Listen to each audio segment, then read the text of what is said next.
मन साधु बनने के लिए व्याकुल हो रहा है, तड़प रहा है, जिसका मन दुष्टता से भरा हुआ है वह साधु के पास आएगा नहीं। आ भी गया तो साधु में उसे साधुता नहीं दिखेगी, वह साधु के दोष देखेगा। इन महाराज में ये कमी है, इन महाराज में ये कमी है, इन महाराज में ये कमी है, बस यही करता रहेगा। जो आयो जी काम को उसे और न होए। जो व्यक्ति दुष्टता के लिए आया है, पाप बटोरने के लिए आया है, वह पुण्य का संचय कैसे कर सकता है? पुण्यात्मा व्यक्ति पाप नहीं करता और पापी व्यक्ति पुण्य नहीं कर पाता। सूर्य की किरण अंधकार नहीं उगल सकती और दीपक जब जलता है तो वह कालिमा उगलता है। वो दीपक से कालिमा उत्पन्न होती है, उससे कहीं गुलाब के पुष्प उत्पन्न नहीं होते। तो साधु संगति में बैठ कर के जिस आनंद की अनुभूति होती है वही आनंद तो शब्दातीत है, अकथ्य है। उस आनंद को कौन कह सकता है? भोगी कहता है भोगों में आनंद आता है, योगी कहता है योग में आनंद आता है। माँ से बिछड़ा हुआ बालक कहता है माँ की गोदी में आनंद आता है, और धूप में तपा हुआ कृषक कहता है कि सघन वृक्ष की छाया में आनंद आता है। प्यासा व्यक्ति कहता है कुएं का शीतल जल पी करके आनंद आता है, और व्यक्ति जो तपा हुआ कहता है, दूसरा व्यक्ति कह रहा है इसी में बैठ के आनंद आता है। जो जिससे परिचय करता है उसको आनंद कहता है, किंतु एक गुरु भक्त कहता है गुरु चरणों में बैठ करके जो आनंद आता है वह स्वर्ग में भी नहीं आता। स्वर्ग के इंद्र के लिए भी वह दुर्लभ है। जिस आनंद की अनुभूति आप यहाँ गुरु चरण में बैठ के कर रही हैं, उस आनंद की अनुभूति स्वर्ग के देव एवं इंद्र यदि गुरु चरणों में नहीं है तो भी उसकी अनुभूति नहीं कर सकते। महान भाव। तो वह कबीर की आंखों में आंसू इसलिए ही थे कि राम बुलावा भेजियो दियो कबीरा रोय, जो सुख है सत्संग में सो बैकुंठ न होए, वह स्वर्ग में भी नहीं है। इसलिए साधु संगति से जाते समय अभी बिहार करके NIT से आए, कल जैसे बिहार हुआ पहले ही कालका जी, तो कल शाम से ही कई माता बहनों की आंखों में आंसू, कई भाइयों की आंखों में आंसू। महाराज जी आप जा रहे, जल्दी आना, जब भी बिहार होता है। माता बहनें कहती यहाँ से जाने का मन नहीं करता, किंतु क्या करें, घर जाए बिना भी काम नहीं चलता, घर भी जाना पड़ता है। और जल्दी से दौड़ करके गए, घंटे 2 घंटे दौड़ के पुणे आ गए।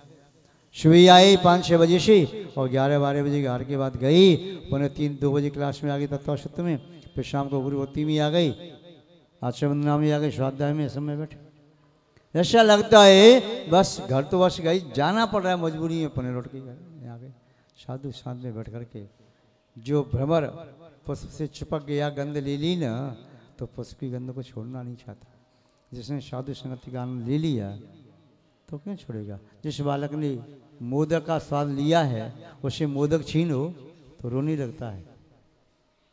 तो ऐसे ही साधु संगति का आनंद वह मोदक के आनंद से भी असंख्यात होना ज़्यादा है।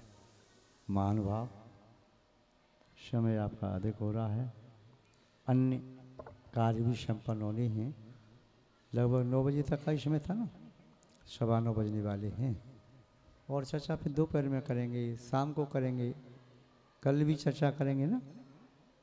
तो आज वाणी को विराम दें इन्हीं सद्भावनाओं के साथ कि आप सब लोग भी साधु संगति का पूर्ण लाभ लें। पुण्यात्मा व्यक्ति ही साधु संगति का लाभ ले सकता है, हीन पुण्यात्मा नहीं ले सकता।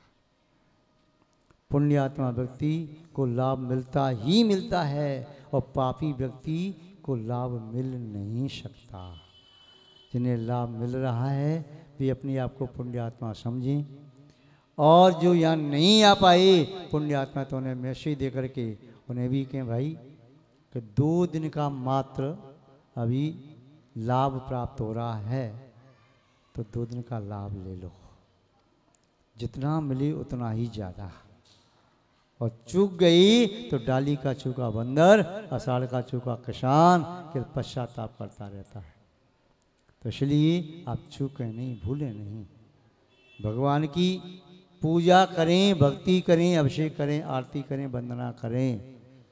जैन वाङ्मय का स्वाध्याय करके सही बात को समझें, अपनी मनगढ़ंत बातों को आरोपित न करें।